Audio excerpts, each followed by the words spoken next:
Well, after a coughing fit I had here, so just so everybody knows that Uncle Andy is under the weather. Under the weather. Under the freaking weather. Where does under the weather come from? What does that mean? I don't know. It's like never. What is it? Never look a gift horse in the I mouth. wanna, like, What the one of hell does those. that mean? Where People does... they come up with these old school sayings that we just say, and no one knows what they really mean. Right. So I just looked it up. On the high seas, when the wind would start to blow hard and the water became rough, crewmen and travelers would go below deck and down to their cabins in order to ride out the storm and avoid becoming seasick. And this way, they would literally retreat to a location under the weather. So they would go into the boat lower than water level. Still doesn't make sense to me.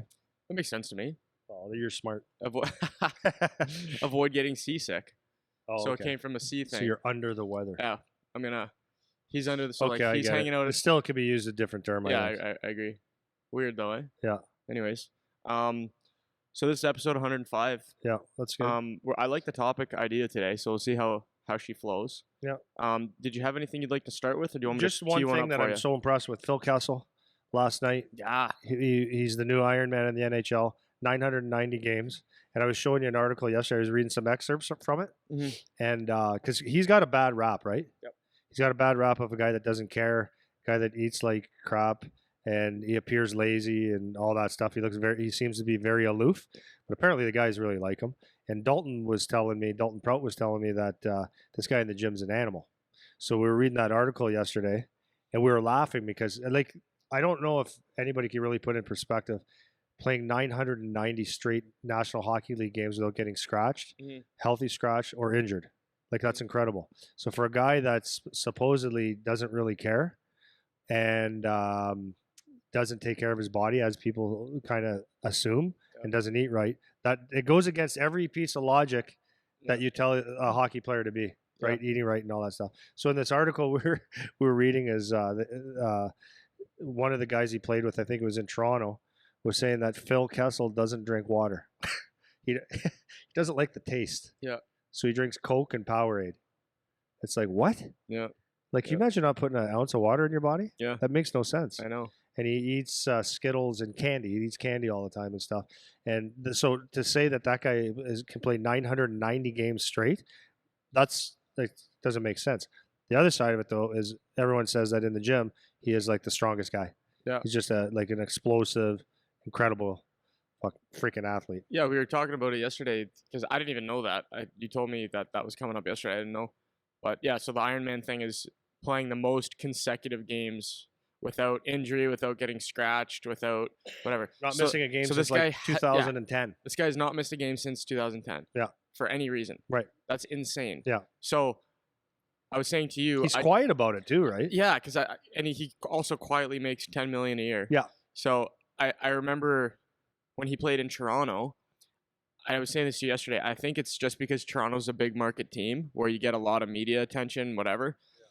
Someone saw him drinking a Coke once and was probably like, hey, man, this guy doesn't care. He's like, whatever.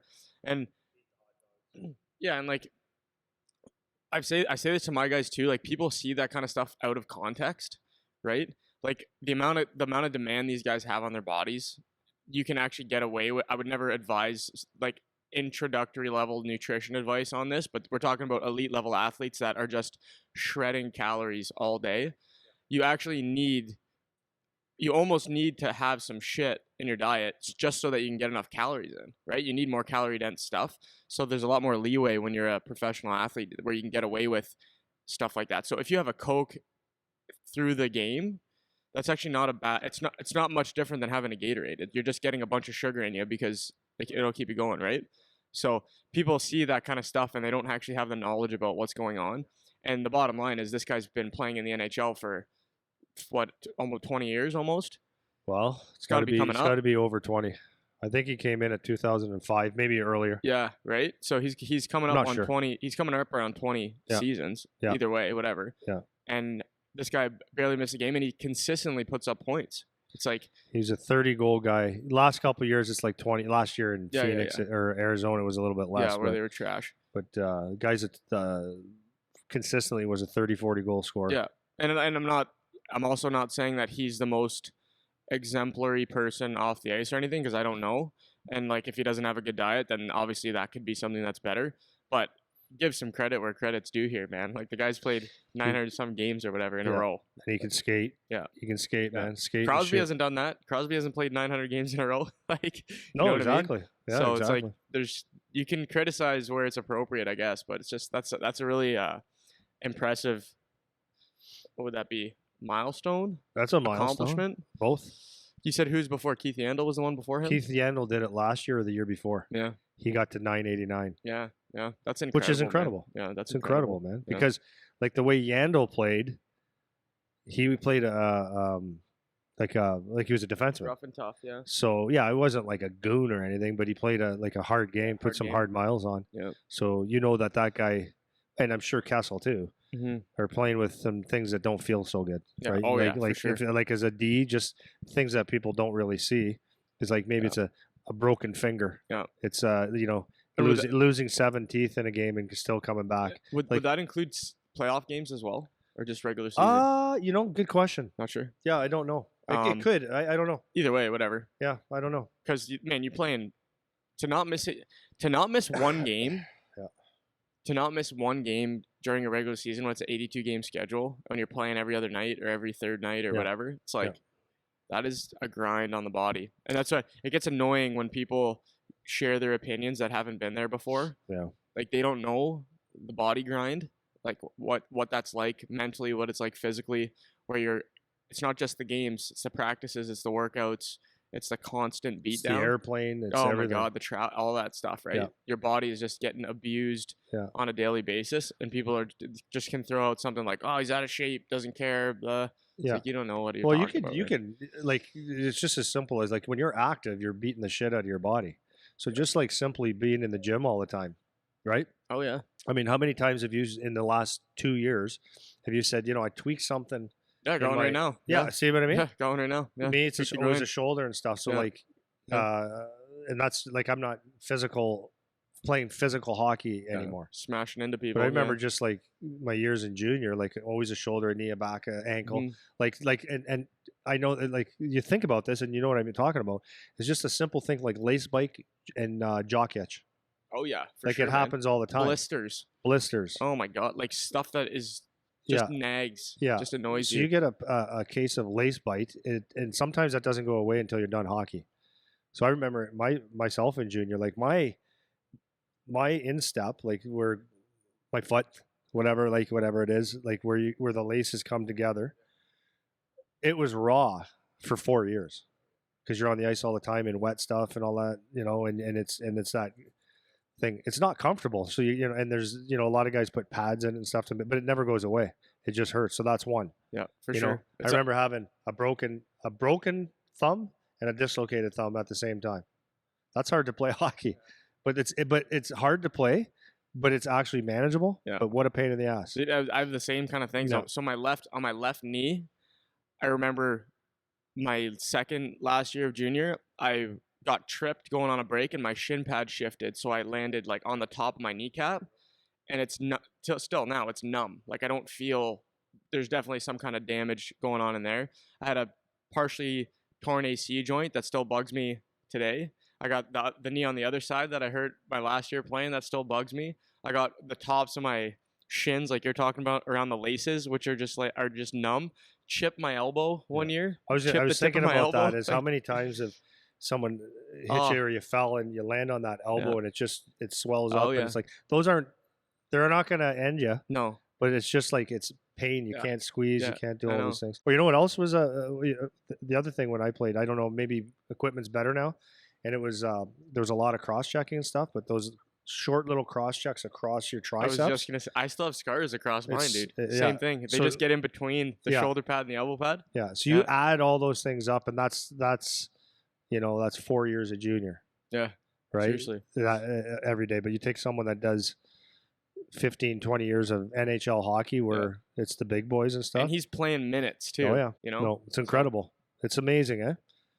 It is. That was good. That was a nice thing to share. So I was gonna bring up quickly the NHL draft rankings for October came out. Oh yeah, okay. Yesterday, and we were looking at that. in no particular direction. Just want to kind of get your thoughts on what you think about however you want to take that question. Just what do you think about the NHL draft rankings in October? Maybe something for the players to think about or parents that are looking at it or whatever. Well, okay, so draft rankings to me is like when they do that, when they put that stuff out in the media, like for the public view, to me it's just media shit. Yeah. And it's a bunch of crap. Because first of all, the NHL Central Scouting, what they do, or the OHL or CHL, whatever, their Central Scouting, what that is, an independent group that puts who they feel are the best players, but it has nothing to do with the teams. You know, it might be a measuring stick for teams, but it never typically matches up with what the team is looking for. Like, of course, sometimes there's clear cut top 5 or 10 guys, but you'll see the draft go all over the place, and people go, "Oh man, how did this guy get drafted so late when he was rated 10th overall?" Well, it's because that's not a team pick, and it's just people putting criteria together, which it helps teams maybe organize, drafting, but it has nothing to do with the team. So that's number one. Number two, it's media. What we always have to understand in hockey, it's just like the Guelph Storm this year, right? It would be the preseason rankings. They were going to be a top 4 team in the CHL the first week. It's like, how do you come up with that? They haven't played a game. You can't even do that. That's not real. So the media always puts this stuff. Yeah, just have a story. Yeah. So the thing is, it's undue pressure on kids and players for the purpose of marketing the game. Yeah. And it's just hype, and it gets people talking. So what I would like about what I would like for because when I played, no one knew who, like in the OHL and stuff, those rankings never came out. I had an agent that told me like roughly where I was or whatever, and I'm like, okay, cool. But no one, that was like Fort Knox. That shit never got out. Yeah. So kids played, and the best guys, kind of evolved from there. Mm-hmm. And like the media is so different because like if we go to 80s and 90s and stuff, I think in the 90s, the draft, 90s, maybe 2000s, the draft became like this huge thing because it's a marketing tool. Right. So it sells the game. It sells the game. So I that's what I don't like about it. It's just like you always have to separate what's real and what gets people excited and gets you to watch, right? Mm-hmm. So now the early rankings, the ones that just came out the other day. So let's put it in perspective.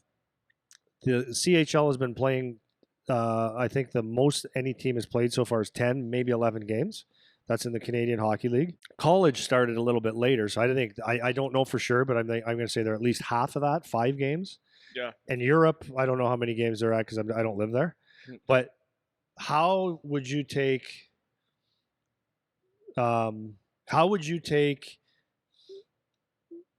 make a list of the top 300 people in the world in A, B, and C rankings when you've only seen people play 10 games? Yeah. So you could have a guy that is on a team that had a good start and had a few points.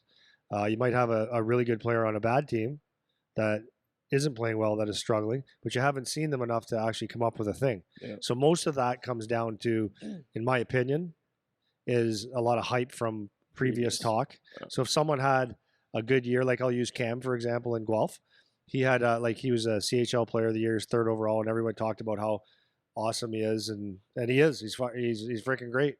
He's great. But is he like?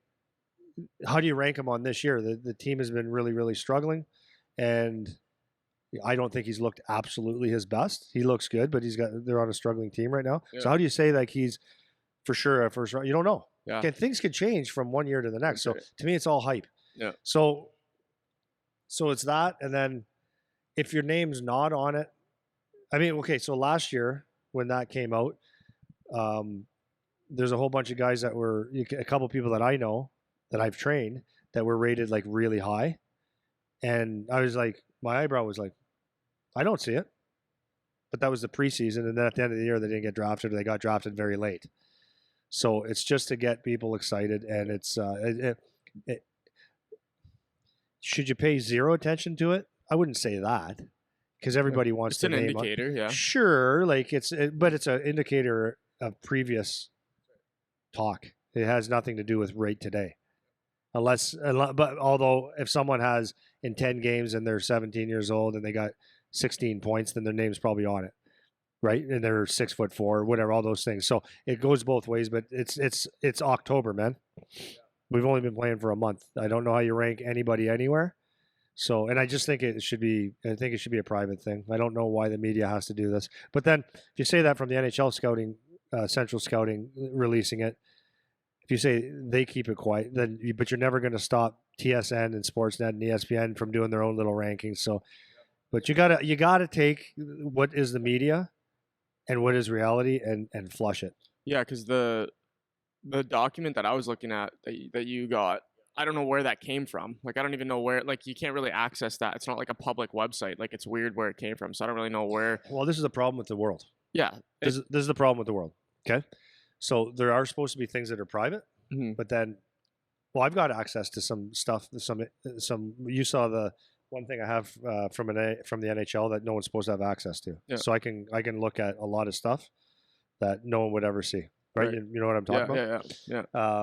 And that's like, so how does that get out? Because people let, yeah, here, buddy, just take a look. Or you got an agent, or you got someone that says, hey, I have access to this, and they start showing the players or whatever. And because they maybe they think they're going to pump up the kid. Oh, you got a B rating, or they're talking about you. Look, there's a fact. See how much of a job I'm doing for you. Yeah.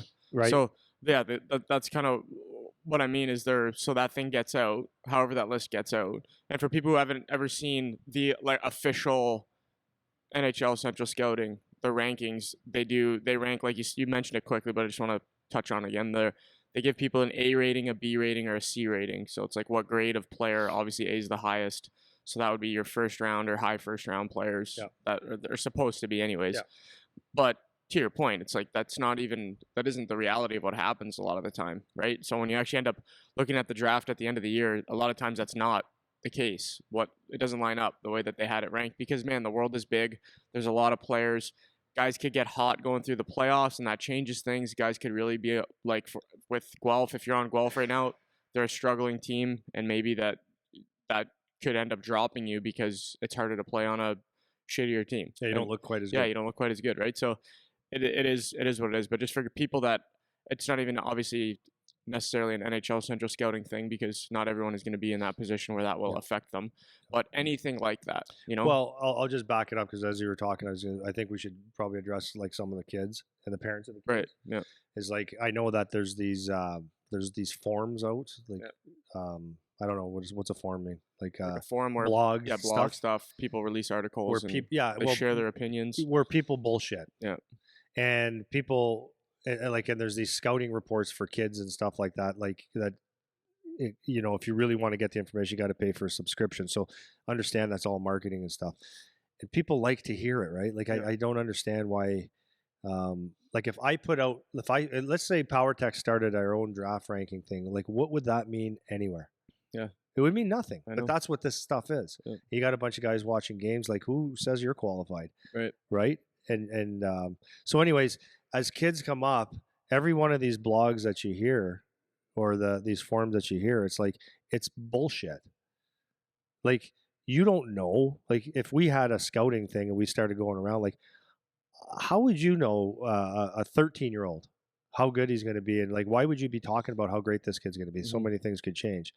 You don't know who's there's towns in this province that I don't even know the name of the towns that have some of the best players.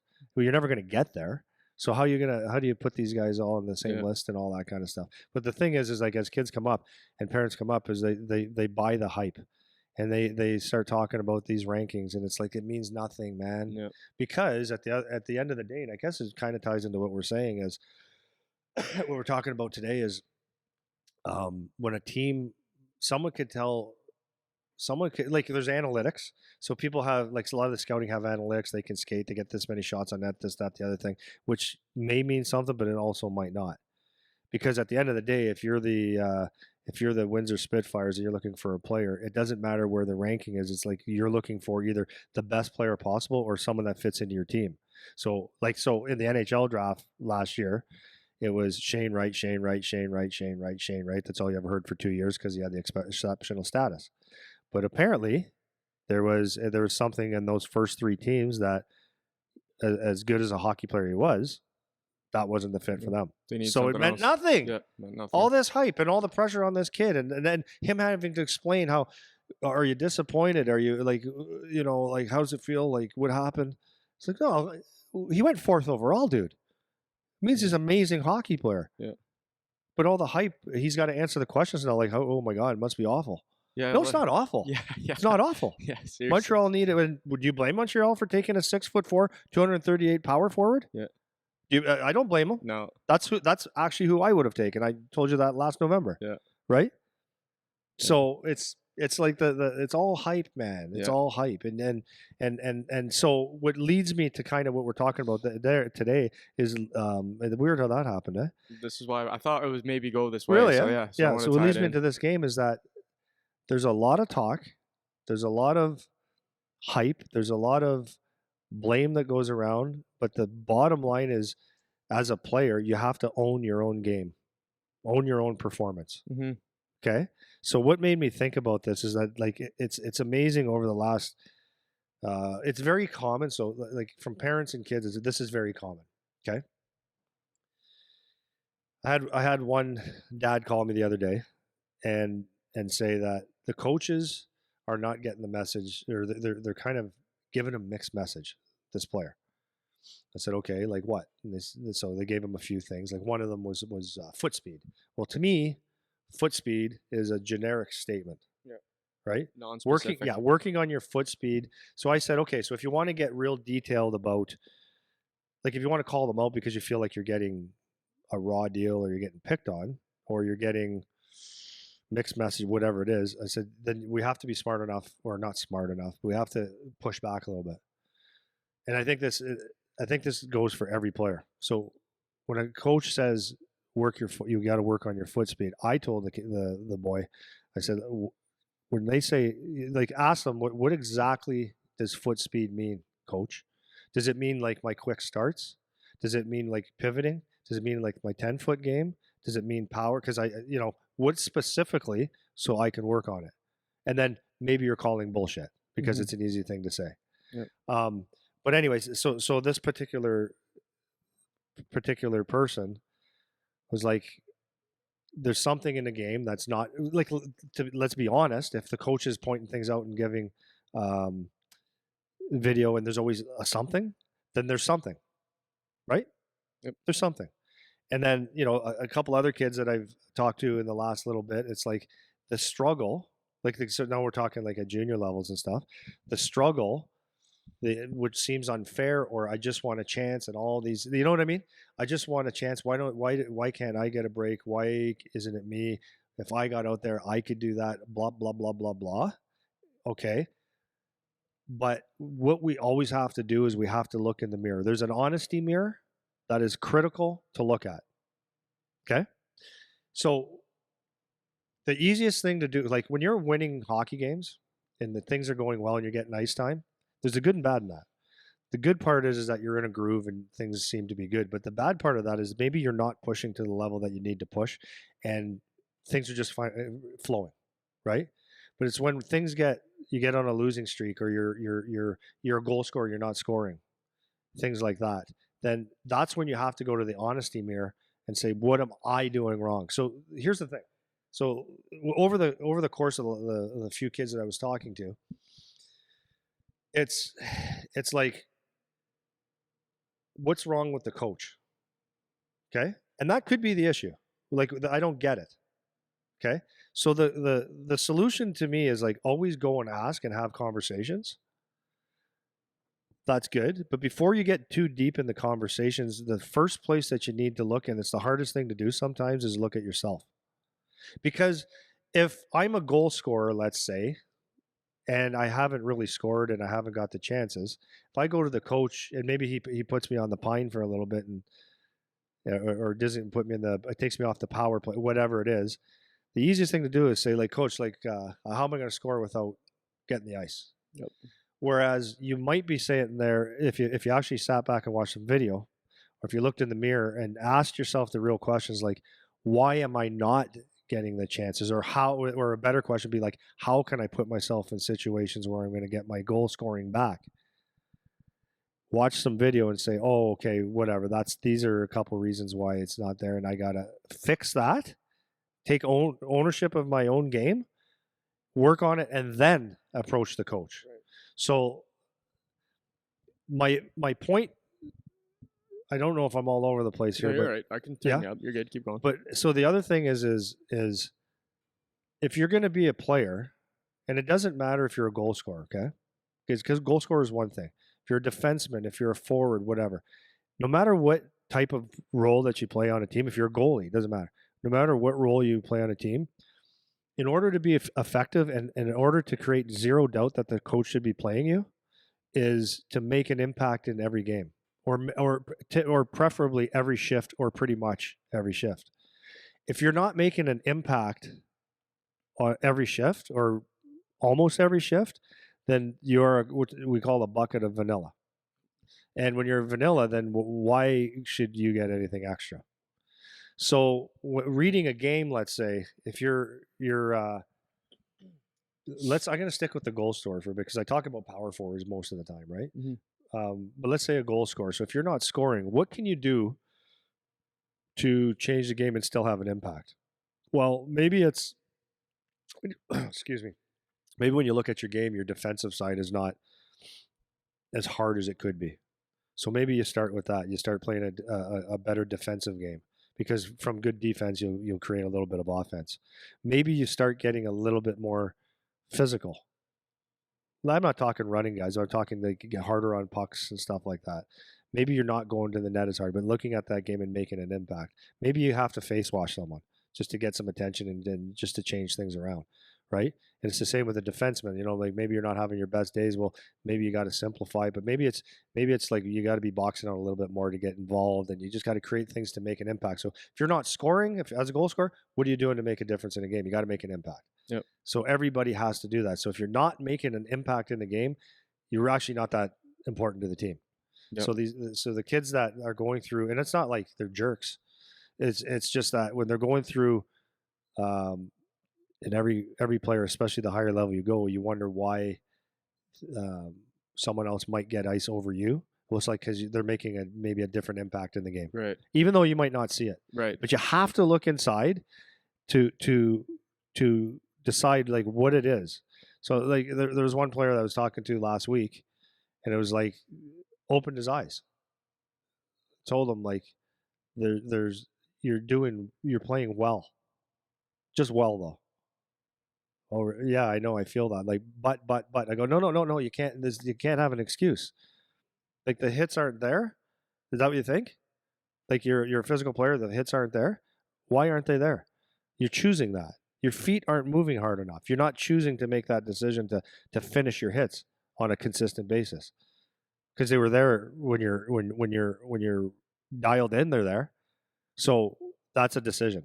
So you can't make an excuse. You have to look inside and say, I have to do what I do well, at any cost. Yep. You know? Yeah. So it's funny because this is it's such a common theme in a common conversation. And just while you're talking, it's funny because it doesn't matter who, for me too now, but you especially, when people talk to you, it doesn't matter who you're talking to. It's the same conversation. It's always, I don't get what the coach is doing. If it's particularly from a parent talking to you, it's, I don't understand what the coach is doing. I don't get how he could be doing what he's doing.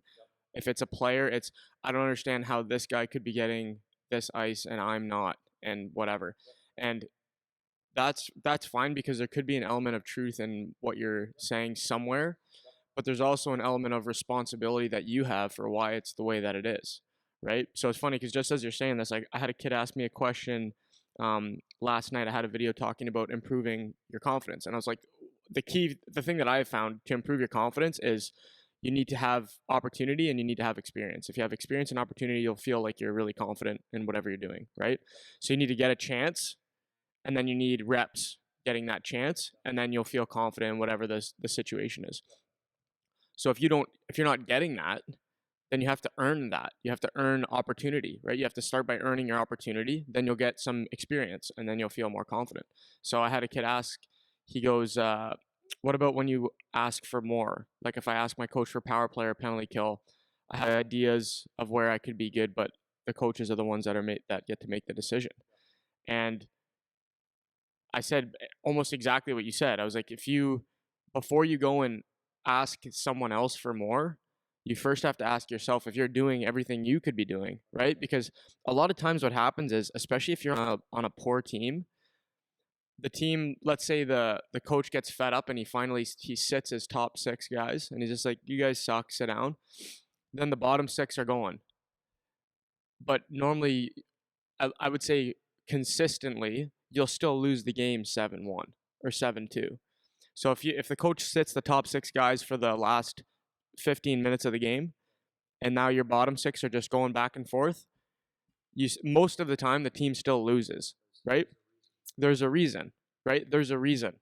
Because if you were those top 6 guys, then maybe instead of it being a 8-1 game, maybe it's an 8-4 game when it finishes up. But it's not. It was still an 8-1 game, right? So for you to sit in your position, let's say if you are a bottom 6 player on a 4-line team, whatever, then you need to ask yourself that question: is that, okay, if I actually had that opportunity, would I be the difference maker? Would I actually make a difference?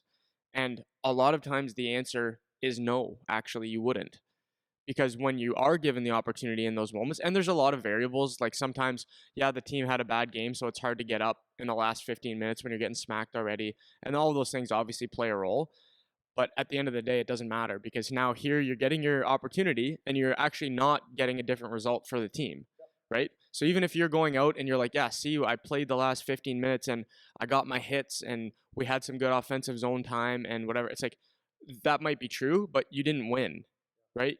You didn't even win the period. You didn't even win any part of it. So it's like, that's great that you feel like you played well, but we need to win a game, dude.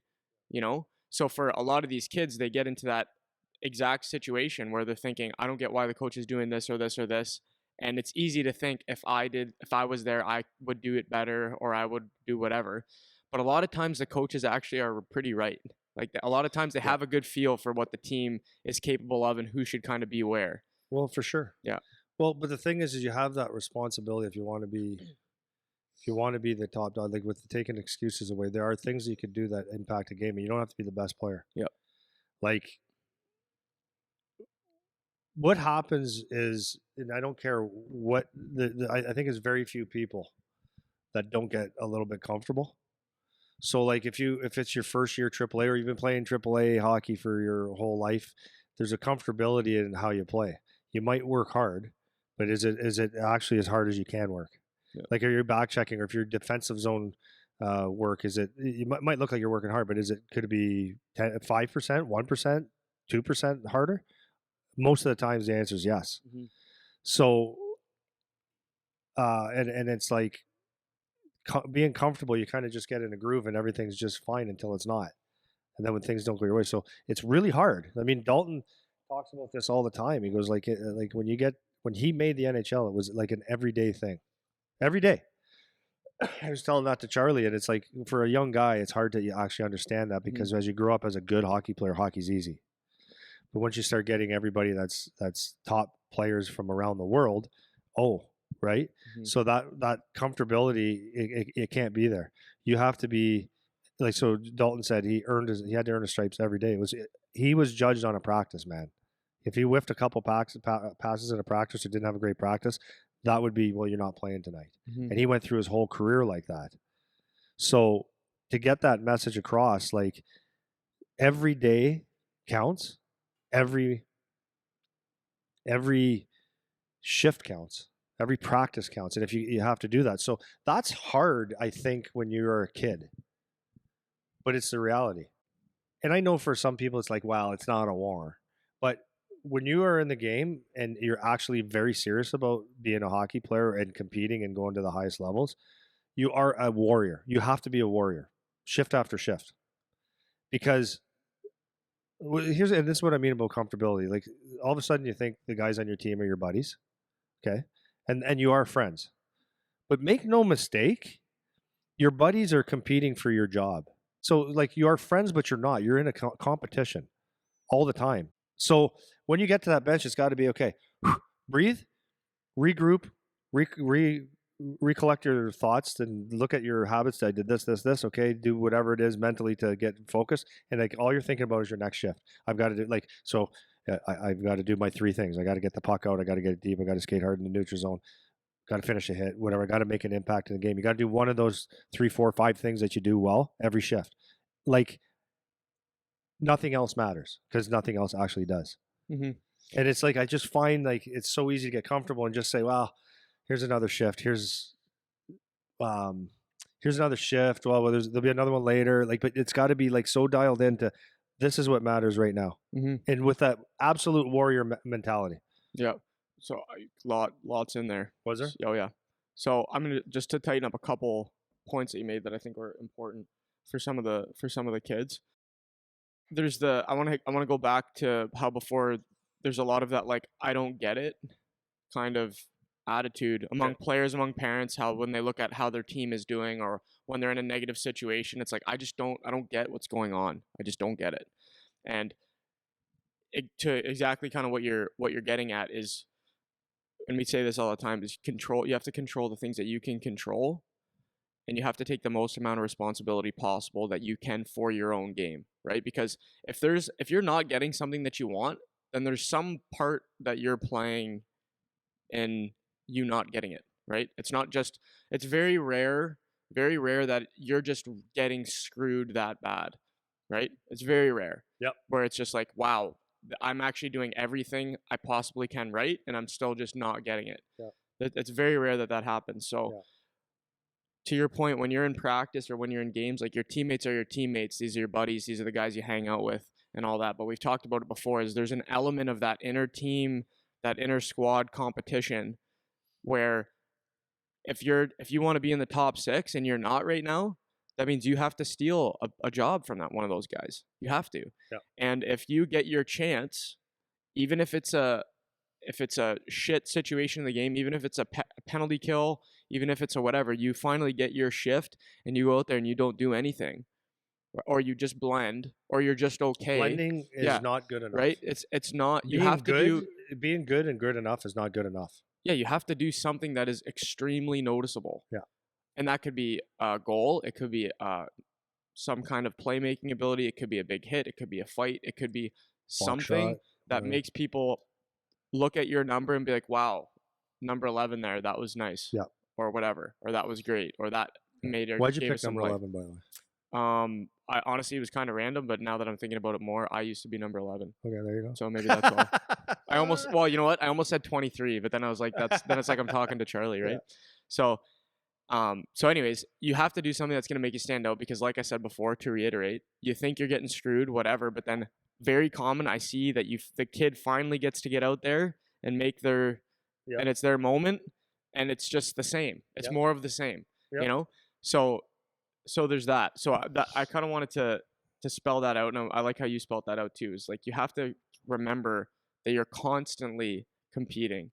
You're constantly competing, and we talk a lot about, you know, the skills that you learn from playing hockey that are just good life skills, right? Like you learn to be part of a team, and you learn good social skills, and you learn all these little things that can make you a good person if you pay attention. Yeah, that is one element that's very important. But and all you kids say this, if you want to be a hockey player, the most important part of it is not the general life lessons that you're going to learn. It's the constant push, the constant level of compete that has to always be there. It has to be there as much as possible every day. And you can get by on just skill to a certain degree for a certain period of time. But the day's going to come where you have to be someone who can compete, or you're not. You're going to just end up blending in at some level. You're going to end up blending in. It could be AAA when you're 15. It could be junior B. It could be when you're playing in the OHL. It could be minor pro. At some level, you'll start to blend. And when you start to blend, that's the end. You're going to blend yourself right into the end of your career, man. And that's what happens. Every single player that I've ever played with, including myself, that has stopped playing hockey, that maybe could have gone on further, that is what happened. You ended up blending at the level you're at, and then nobody noticed you to take you up to the next one, you know? And that's the bottom line for most guys. Well, it's interesting. Like, as you're saying that, I'm thinking, what blending in, blending in your vanilla. There's so much vanilla. Like if you look at most players, most OHL down, you'll see most players that have some skill, like a certain amount of skill, Mm. a very little physicality, and everybody wants to be the same type Yeah. of player. That's why it's the average, because it's the average, right? That is So the average guy. right. So if you want to stand out, you have to not be that, Yeah. or you have to be that times 10. Right. So your skill level is off the charts. Your scoring goals, like it's ridiculous, the amount. The OHL draft last year, the talk that I heard from a couple of the teams that I was talking to is there was a kid that went either second or third overall to Sudbury. His name is Nathan Villeneuve, maybe. Okay. And they said that this kid is a ball of energy. Goes around, he's like he's just spun, like hitting, like just hard game, physical, hard on pucks, skates like a maniac. Well, that's it. That's what makes him different. I don't think his skill level is like super high, but he's like so high energy that he's stuck out, and I guess that's kind of how he plays with the Wolves right now. And if he so this guy, if he doesn't do that for the next 4 years, 10 years, whatever, then he's going to be vanilla. Mm-hmm. So that kid has to remember every day that he has to be that type of player every single day, and then he's different than everybody else, and then he'll always have an opportunity, and then he can always improve the skill. But he's got to remember that foundation that he has is that's it, physical, like basically a Tasmanian devil. Mm-hmm. So one thing I love that point you made about talking about high energy guy. If he isn't high energy guy anymore, then he's average, right? And this is this is exactly what a lot of kids can fall into. You'll get noticed for a certain reason, and then you get to a new environment and you become the environment, right? So if you go to a junior team, an OHL team, a college team, whatever, and they brought you in for a specific reason, then you start hanging out with guys on the team. Then you start kind of having the attitude the other guys have. Then you start to kind of blend in terms of the team personality, which that's not necessarily a bad thing. But when it starts to affect your game and now you're starting to blend with everybody else in terms of how you're playing, then you forget what it is that actually got you there, like what the quality is that got you noticed in the first place, right? So if you aren't getting noticed, you need to have a quality. That's number one. But if you are getting noticed and you get your chance at the next level, you can't forget what the reason is that people brought you. And that's a dangerous thing, because you get up to the next level and now you're like a little bit big wheel and you think maybe, oh, like I'm a really sick hockey player, I'm going to be the guy that gets all the limelight and the glory, whatever. And it's like, yeah, but that's not the reason they brought you. They brought you for a specific job. Yeah. And even if it is the goal scoring job, right? Yeah. Well, so I got you're going to love it. So I got an example. So before I give you the example, it's like, so Wyatt Johnson's he played for the Windsor Spitfires last year. I think he was second in scoring in the OHL last year, maybe first, I forget. He was first last time. Was he first? He won the scoring title? I don't know if he ended up winning it, but okay. no, he was for a while. I think he might have. Yeah. Anyways, really smart, cerebral hockey player, like really good vision, like got a good brain, good hands, like he's a point guy. Yeah. So he's up in Dallas right now, and it looks, from all indications, it looks like there's a good chance that he sticks the whole year. Mm-hmm. They might send him back after 10 to give him more time to marinate, but he's really good. So he took his skill set, which is rare, right? To have that real, like he's like a point guy. So it's like some of the stuff you see, there's nothing he can do about it, but he's got to do that. He's got to play points. He's got to have confidence. He's got to move the puck, right? So he adjusted well so far in the NHL, and good. He is who he is, right? But my best example, and this is the freshest one for everybody, is here it goes, Arbor Jacki again. Okay, yeah. So this is actually really important, because he went to Montreal, and it could be like, when do I cross a line? Will I lose my spot if I go crazy?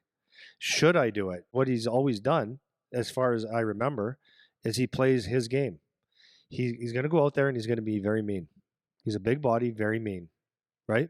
He can play hockey.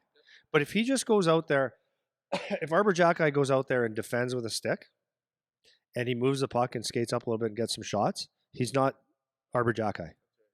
Arbor Jacki has to go out and be physical. He has to create stuff where people are maybe intimidated, or he's in the fight all the time, always in the fight. And then he did fight, and what happens is he created his own brand, man. Like there are rare people that can step on the ice and just be themselves. It doesn't matter what the crowd thinks. Like he might take a 5-game suspension. He doesn't care. He's going to play his game, and he's going to recognize a game when someone gets ran on his team. He's stepping in no matter what. He's got that presence that he's going to do all the time.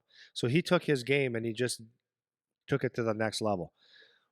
Every single person that I talked to, and I probably would have said, I don't know if he's ready for the NHL myself, but every person and media and all that stuff said, well, he's not probably never playing the NHL. He's probably going to be an American leaguer. But do you see how valuable he is? Like he is his own brand. He is going to be who he is, and everybody's got a quality, man. It's taking your quality and making it happen. That's it. That's all. And this guy's in the NHL, man. Yep. And he shouldn't be.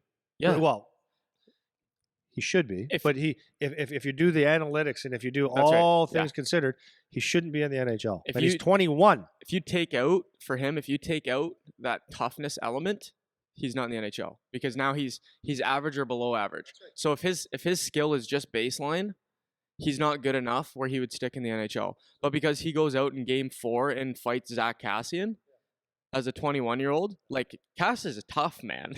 Like, Cass is tough. And for him to just, without even thinking about it, yeah. like they whacked each other 2 times and he wasn't phased for 1 second. There's the switch is it's always on. He didn't think, oh, well, what about my ice time? Oh, is the coach going to be mad? It's like, no, this is part of my game. This is why you brought me here. You brought me here. This is what you're getting. You're getting, on the good days and the bad days, you're getting this.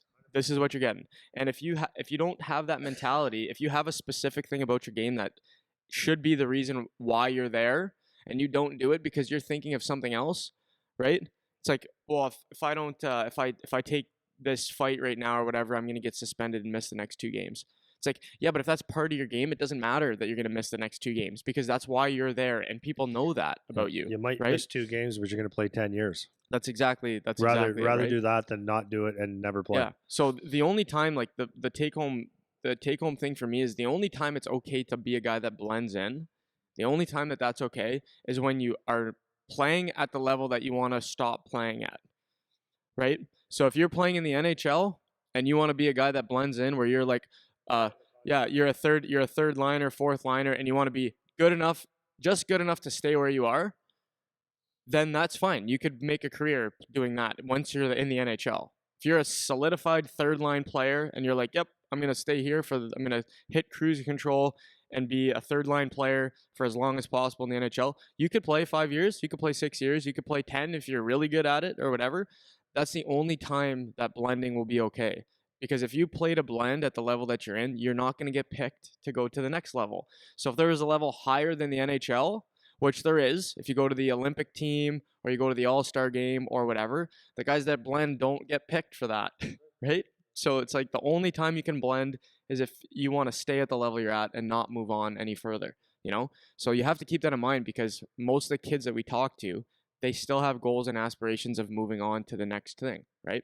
And if you don't have something that stands out, and it doesn't have to be exceptional skill, right? It could be baseline skill. It could be you're good enough to play in the mix with everyone, like we talked about before. When we skate, the guys that play college hockey, when they skate with guys in the NHL, you can't really tell the difference from a skill level perspective. You tell the difference when the game starts, what makes guys stand out. You know, Aaron Ekblad, he's got that freaking poise, man, where he can just stay calm no matter what. You got Zach Kassian, that he can play with some skill, but then he can run you through the glass. That's a guy that has something a little bit different. To Connor McDavid, where he's so fast that there's nothing you can do about it, you know? So you have to remember that, man. It's so important. And I know we've beat it to death for a half an hour here, but I'm not going to say I'm tired of it, because I understand where it comes from, but it's just such a common complaint.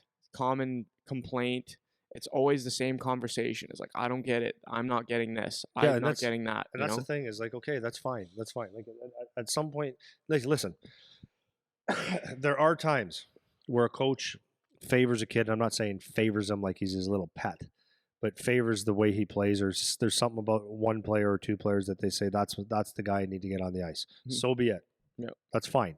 That's always going to happen, and you can complain about that situation all you want, but it's not going to do you any good. It just doesn't do you any good. You have to solve problems before you go and complain to a coach, complain to your mom and dad, complain to other people. Like, you have to solve your own problems. I find that's the biggest issue is, like, people love to have the pity parties. They love to just, shit on each other and just, oh yeah, poor you, poor me. And it's like, who's got the worst life, Yeah, right? seriously, But man. that's not how you become a hockey player. It's not how you run a business. It's not how you become a successful person. It's not what you do. You have to solve problems. You Yeah. have to solve problems. And it's the honesty mirror. I'm not getting the ice. This, that, and the other thing. It's always someone else's fault. It's like, but it's not. Like, there's something you can do. Like, if you went out in a shift and you were having a rough 5 games, you think you need to make an impact in a game. Like, I'm not saying run the goalie, but maybe run the goalie. Oh, that's not good, Andy. Well, why? Now people know who you are, right? Maybe go up to someone and face wash them and throw them on the ice. Like, I'm not. Yeah, I'm saying that. Maybe that's what you need to do. Maybe you need to do something dramatic to get some attention to you, to show that you actually give a rip. When the game's 5-0, like if this is at a junior level or something, maybe it's not just let's get the puck deep and get through this thing. Maybe it's like show some emotion and get involved. Get in a scrum, start something. Yeah, get involved. When you see a guy, That's someone right. get pushed around, you need to be the first one in there. That's making an impact in the Yeah. game. It's not scoring a goal. Yeah. You're making an impact in the game. Maybe when someone's lining up for a slap shot, you get out there, even though it might not be the prettiest thing, and you lay your body on the line, you block a shot, and then you forecheck to try to get the puck back like nobody's business. That's making an impact. There's things that you can do, and I'm just throwing a bunch of shit out. For sure. But everybody has a way to make an impact in the game. Like, think about a goal scorer, okay? If you got a guy on your team that's supposed to be a sweetheart, and they're down 3-0, 4-0, 5-0, and his emotions show that he's had enough because they're not scoring or where that frustration's happening. But he goes out there and he forechecks and he absolutely hammers someone and another one in one shift or two shifts. Does that not motivate the team? That shows, hey, I'm ready to play, or I care about this thing, and then it changes. At least you're making an impact. Yeah, you're your not coach scoring, but you're notices. getting Yeah. involved. So it's like, well, if your coach is saying, dude, like, you're slow, like, you need to move your feet. Maybe he's picking on you, but maybe you also need to move your feet, right? Like, so it's not always that you're a victim, right? And that's what I want to remove from the situation is, like, don't think of these situations like especially if things are negative, don't think of yourself as a victim, man. You're not a victim.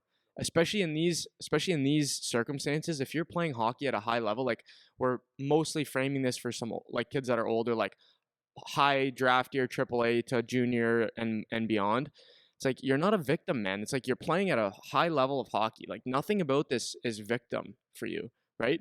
Fix your own problem. You're in a position where you have a great opportunity to move on and do something great. Own it. Like, own that you have a good amount of say in what happens, and it's not that you have all the say. It's not, maybe you'll be on a team where it's just an absolute shit show and it's bad timing, and because of that it didn't work out for you, and that can happen for sure, but you have a lot to say about it. It's not just you're a victim of the circumstances. There's a lot you can do to help that. Yeah. You know what I mean? Well, and then the other thing that you need to look at too, and this is something that I'm really proud of Charlie for, and this is how I kind of approach a lot of things with him. It's like, if he's in a funk, not a funk, I don't want to say that. If he's in one of these things, right? I always ask him, like, or I always suggest that what does your team need? Not necessarily what you need. What does your team need?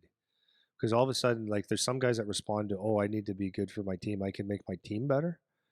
And so, for example, I'll use Ryan McGuire that is in Guelph. I love him, and he doesn't get top minutes all the time. But if he was going, let's say he was on a line with Zilkin and Passagov, let's say, for example, he understand, how can I make my teammate better, right? So if he was on that line, I don't think they're expecting him to score goals. He will, but his role would be to make room for those guys to make plays, because he's rough and tough, right? So know your role. Yep. So, like, let's say you're not. Say you're a fourth line guy, and you're not on the ice as much as your first two lines, obviously. So how do I make my team better, right? Not because it's really not about you at that point. It's like, the impact that a fourth line guy is going to make could be good or could be, it doesn't matter. You just give guys rest. So how can I make my team better? Well, for me, I'm fourth line guys. I want to be an absolute menace to the other team. I want to make that shift, those 4 shifts that period that I play or my line plays, to be an absolute nightmare for the other team, that they don't ever want us on the ice. And that's what the fourth line in Guelph was last year. That's all you ever heard. Is I heard so many guys say, we don't want to play against those guys. Well, that's what you want. You've made your team better. Because if they jump on the ice, everybody looks and goes, oh, boy, it's going to be a hard shift. No fun to play against, right? So there's ways that you can make an impact in a game. Yeah. And I think a lot of the times when you're looking at your own performance, and I think this is very important, to be honest with you, when you look at your own performance and you sulk and you wish good things for yourself, I think one of the focuses should also be on how can I make my team better. Yep. Because when you go and look at it that way, the coaches see that as well. And then you become like, well, I have to get them out a little bit more. Yep. A little bit. I got to give this kid a chance because he cares about the team, not just about himself. You can see a lot of the times, you can see the guys that care about themselves. It shows. It always shows. Yeah, it shows. It shows every time. Yeah. They're never your favorite. No. Well, so I wanted to switch gears just a bit, if to finish out, unless you have anything else you want to say. So I wanted to. I don't know if I was all over the place. Yeah, we were all over the place, Okay. but I think it's people can extract out the message. That's fine. Cut you some slack. We know you're sick today, but the last thing I wanted to talk about, kind of along these lines, is I wanted to talk about advocating for yourself a little bit also. So this could open up another mess of shit to talk about, but we could try to keep it brief. So if you're in kind of one of these, like a more negative position, let's say, where you're thinking things are going wrong and whatever. Now, assuming, I'm gonna make the assumption that now you've done all you can do, where you've looked in the honesty mirror, you've tried to make the adjustments you can make, you've honestly feel like you've done everything you can to either get out of the slump or get more opportunity or whatever, fill in the blank, whatever thing you want to solve your problem. If you feel like you've honestly done everything you can, I want to talk a little bit about how to go about advocating for yourself. So that could be with your coach or with GM, team personnel, or however you want to take that question. So what I find, for example, with this kid that asked me a question yesterday, he was saying, like, when I go and ask for more, like I want to go ask my coach, like, can I get power play? Can I get penalty kill? It's like, okay, first, have you done all you can to improve yourself to earn that, number one? And then two, there's a way to ask a question. Like, there's a way to go about talking and getting advice, talking to your coach, talking to your assistant coaches, whatever, GM. So I want to get your thoughts on that first, and then we'll kind of like steer it and see where we go. Is that enough for you, or do you need a Yeah, more no, that's specific? good. Okay, go. No, that's good. The best example I could use, I use my own kid. Like, I have to use that because that's the conversation I have when he's. I always said, like, try to have a line of communication with your coach the best that you can, but you have to be working hard. And you have to be doing everything right. So, like, for example, if you go to the rink and you're practicing okay, and maybe you don't stay for the extra stuff, or you do, or whatever, you just know where you're at. So the coach has an idea of what type of player you are. But I think it's important that you don't go to a coach or a GM with the attitude that you're getting screwed, unless you're just getting screwed after a while, right? After a while. After a while. But the first question to a coach should be, coach, can I just spend a couple minutes with you? Like, I just need to talk to you a little bit. And it's like, okay, I'm working hard. I feel like somehow there's a gap in my game that I'm not getting, that I need help with, or what do you see in my game that I need to get better at? And then it just opens up a conversation. But you need to do it, because there's no point in feeling that you're getting, that you're better than what you maybe you think you're better than what you are, and there's gaps. So, like, the coaches should be able to give you something, and you got to force them to do it. Like, be specific on what I need to have help with. So if it's like ice time and stuff that you need, I would be like, hey coach, I got a couple minutes, and just lay out, like, I want to be better for the team, whatever. But what are the things in my game that I feel I need to help with because I feel like because I want to do it. You know what I mean? I want to make those improvements. Hmm. And if you do the work while if you show that you're going to do the work, then they're a lot more willing to help you. Yes. Do you know what I mean? Oh But you yeah. got to be willing to show the work, Yeah. and that's why the first part of this podcast is so important because if you take care, like nothing matters, no, absolutely nothing matters. Talking to a coach if you haven't done the work, Hmm. if he doesn't see that you're actually trying, and then number two, if you didn't go to the honesty mirror and try to fix your own problems, nothing else actually matters Hmm. because now you're just looking for a freebie, right? Yeah, for sure. So and then like coaches do want to help people that want to be helped, typically, and you got to be persistent. Like I mean, like if you're not like no one likes the guy that just pretends they're asking questions like, "Hey, coach, like I got a couple on the ice," and it's like, "Come on, man." Coaches read that, but if you sit down with your coach and say, "Coach, what, okay, how can I improve? Because I'm willing to do it." Right? So work on the deficiency and say, "Coach, can I maybe hook up with you once a week, once every 2 weeks, whatever, just to see how I'm doing, and work on the next thing, or give me some video or whatever, and actually do the work." Then you will actually get probably some results. Yeah. Well, I think the reason I wanted to bring it up is because a lot of guys when they get into the I don't get what's going on, like I'm Ask them. getting screwed. No, this what I'm my reason I'm bringing this up is because kids won't do it. Like kids won't go and talk. They won't go talk to the coach. And it doesn't matter how many times you could tell. Even I know even with Charlie or with other guys that we have around, you can tell them it takes telling them 27 times and 2 months of waiting before they finally okay fine I'll go and ask them a question for once, right? And it's like the sooner you can, again, this is all assuming that you're doing the work and you genuinely want to get better and you want the help. The sooner you go, the faster you can get out of your own mental spin, right? Because they can just, even if they just give you a couple words, it can just give you a reset, something new to focus on, feel like you get a fresh slate or a clean start or whatever it is. Because there's on a lot of these teams 25, 27 guys on the team, right? And every single guy wants to have attention because like we said earlier, it's like it's an inner squad competition. Everyone's competing to get some attention, to get some playing time, to get special teams, to get whatever, fill in the blank. So you have to fight for some of that. You have to fight for some of that attention, right? That's the only way you're going to get it. Even if things are going good, even if you think you're doing great, you can still go talk to your coach. It might even be easier to do it when things are going great, you know? So if you go and talk and just say, "Hey, like how are things going? What do you see?" It doesn't necessarily have to be just when things are bad. It No, can it be should be when it's good because both. yeah, it should be because like I said in a couple podcasts is like when things are good, you can actually think that you're all that in a bag of chips, right? You never like it's a lot Yeah, harder to look in the mirror because everything's good. Like I right. got some goals, this, that, the Yeah, other. But are you actually? Is it enough to get you to yeah. the next level? And the coaches do want to help, to like the point you Yeah. said. Like I don't think it's people have this.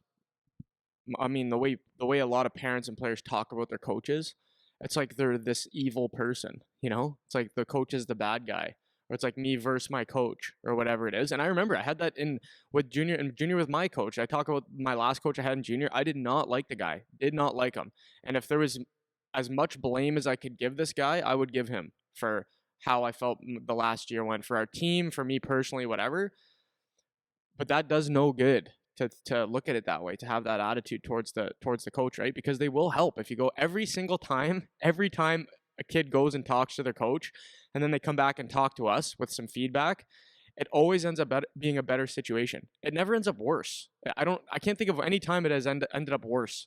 The thing is okay. First of all, when you're young, it's a decision. Like it's hard. It's not necessarily the easiest thing in the world, and I understand that, and Me you too, man. understand I that. We remember it. totally Yeah. understand that.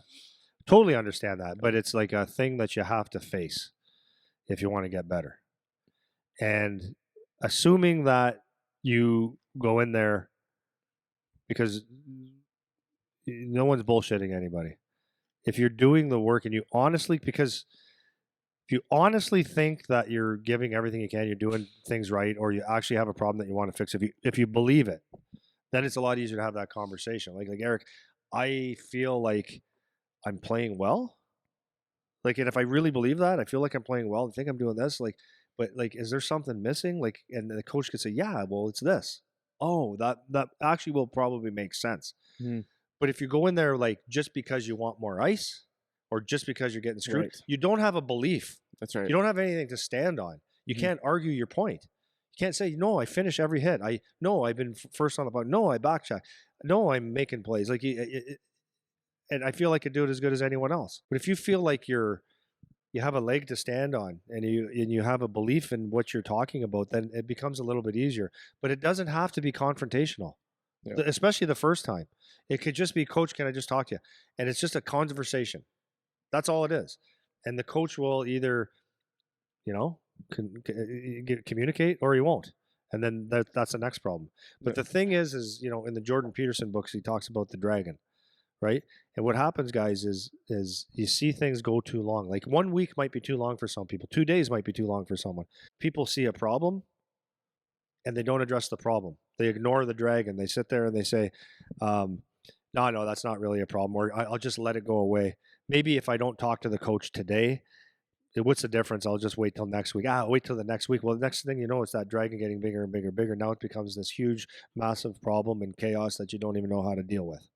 So, like, that's why it's important. It's a maturity thing, but that's why it's important that you take that opportunities when you can, get the balls to do it, to talk to your coaches, to talk to people, and the honesty mirror as well. Yep. See, the honesty mirror could be the dragon too, right? If you want to look in that honesty mirror and say, no, I'm perfect. Like, I'm doing good. No, I'm working as hard as I can. Yeah. Are you though? Like, the honesty mirror is important, and it's if you don't address those little issues, then that dragon just takes over the neighborhood, right? You don't kill it when it's small. Yeah, absolutely, It man. becomes a disaster. Yeah, and that was kind of the thing I wanted to leave with, is make sure that you go in and you address the problem, but you need to spend some time advocating for yourself. If you want to fix an actual problem, you have to go talk with the people that actually have control, and don't go in a way where you're always asking for them to give you something. No. You have to go in there, go in there like you're the problem. Go in there like it's you, You are the and problem. they can give You you are the problem. something You are to the work problem with, right? You are the problem. Yeah. You and I know that. You are the Yeah. problem. Yeah. That's and, cool. and it's not about, and see, you said something there, that you said don't go there and ask for something. You know what you do? You don't ask. You take. Mhm. You take. How do you take? What do you mean take? No one's going to just give you ice time. No one's just going to give you a free ride. How you're going to do it is you take it by shift after shift, being the menace or the goal scorer or the whatever the problem for everybody else. And if you do that on a consistent basis, you will take that ice. Period. Yeah. No one gives you anything. Yep. So I hope that was helpful. I think that was good. We'll see if we were a little all over the place or not. Yeah, I think we were, but it's all right. We'll see when we go through it. Okay. Gonna leave it there. yes, you are. Goodbye.